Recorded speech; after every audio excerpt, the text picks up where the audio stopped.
Spend a few minutes here at the Chunqiu building, and you too will become a fan of Guan Yu, a man of such honor that after serving Cao Cao to protect his brother's wives, as he said he would, he wrote a letter to Cao Cao saying he was leaving. Cao Cao would not see him.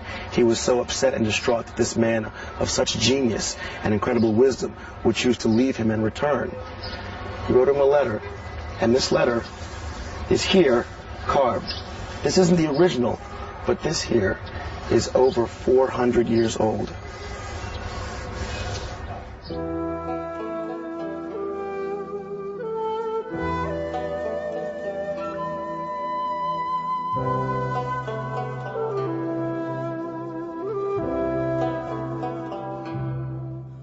Guan Yu has achieved truly legendary status in the minds of most Chinese, and one of the legends surrounding him was one concerning his blade, which is said to be an 80-pound scythe that looked a lot like this.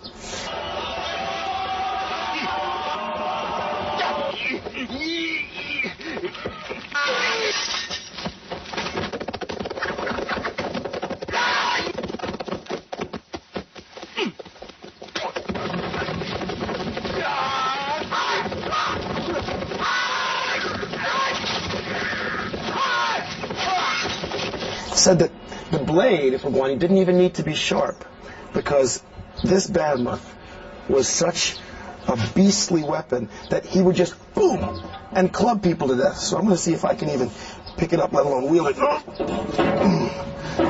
Yeah, I can pick it up, but I don't think I'm doing any damage with this thing. So Guan Yu, you have all my respect.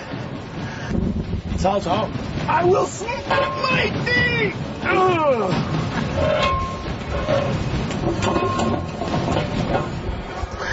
Guan Yu's the man. He's the man.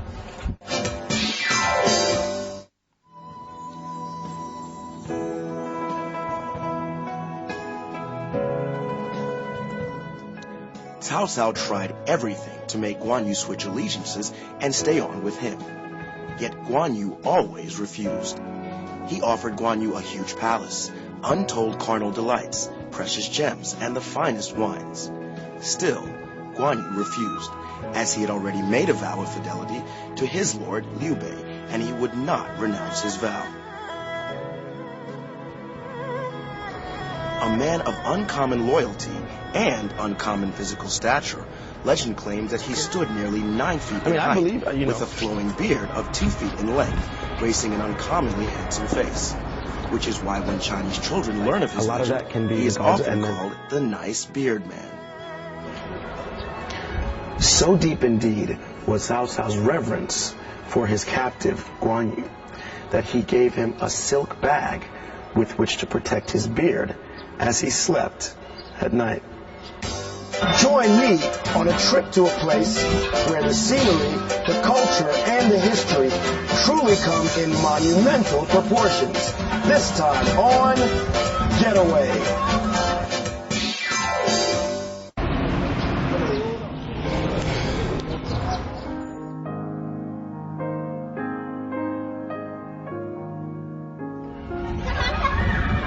Wow.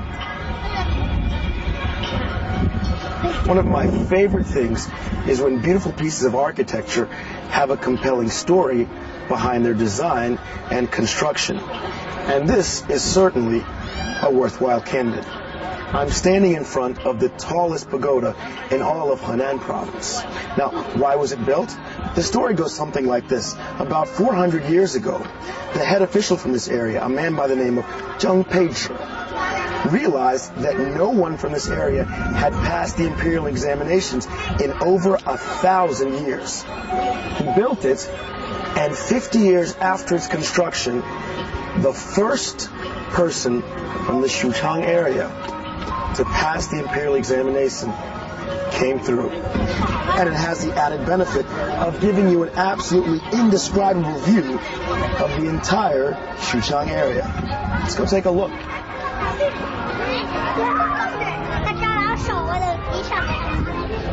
Henan province boasts over 200 pagodas, but the one I'm climbing today is the tallest. Built in the shape of an octagon, the pagoda's tower reaches 13 stories into the sky. The passageway gets more and more narrow as it winds to the top.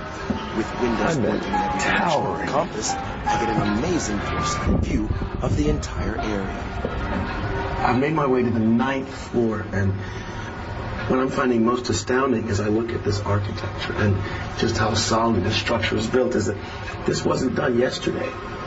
This was built around 400 years ago. And we can still climb all the way to the top today. Wow.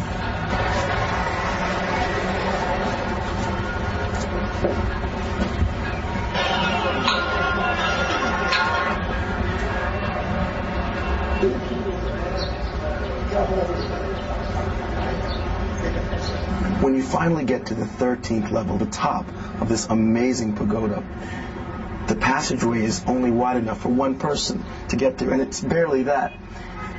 It is unbelievable. The structure, everything about it. And people here still believe in that basic sense that this is a place of learning and success and the heights of achievement. And so mothers and fathers often come here and pray for the success of their children, academic, financial, everything. I'm just praying that I can find my way all the way back down in these little narrow corridors. Cool place. Very cool. What is Getaway? It's lifestyle and relaxation. It's full throttle adventure. It's voyages of exploration. It's discovery on the open road. Getaway travels through China and beyond.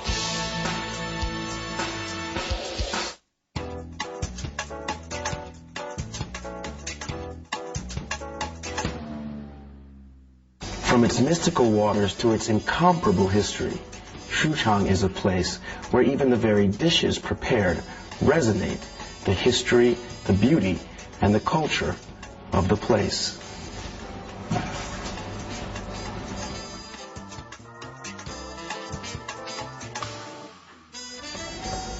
Cuisine that bears the mark and taste of history can delight all of the senses. So when you pay Xuchang a visit, you must sample their Three Kingdoms feast. Each dish offered relates to a special era and event during that time.